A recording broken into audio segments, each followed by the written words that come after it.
కైలాసపర్వతంపై లోతైన ధ్యానంలో ఉన్న శివయ్య కళ్ళు మెల్లగా తెరిచాడు. భక్తుల మనసుల్లో ఒకే ప్రశ్న వినిపించింది.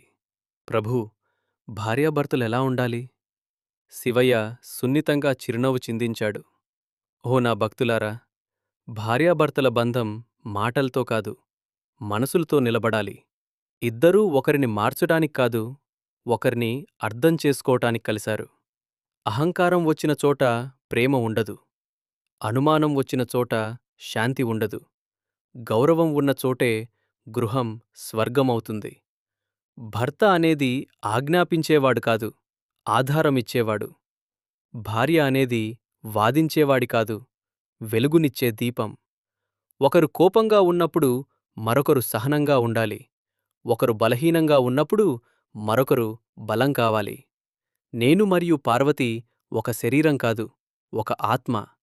అదే అర్ధనారీశ్వర తత్వం. భార్యాభర్తలు పోటీ పడకూడదు, పోరాటం చేయకూడదు, ప్రయాణం చెయ్యాలి కలిసే. జీవితంలో డబ్బు, గౌరవం, స్థానం అన్నీ వస్తాయి, పోతాయి. కాని పరస్పర నమ్మకం పోతే ఆ బంధం నిలబడదు. కాబట్టి నా ఆశీర్వాదమిదే. మాటలు తక్కువైనా మనసు పెద్దదిగా ఉంచండి. అపార్థాలు వచ్చినా అపరాధం చేయకండి. ప్రతి ఉదయం నీతో ఉన్నాను అనే భావనతో ప్రారంభించండి. అప్పుడు మీ ఇల్లు కైలాసమవుతుంది.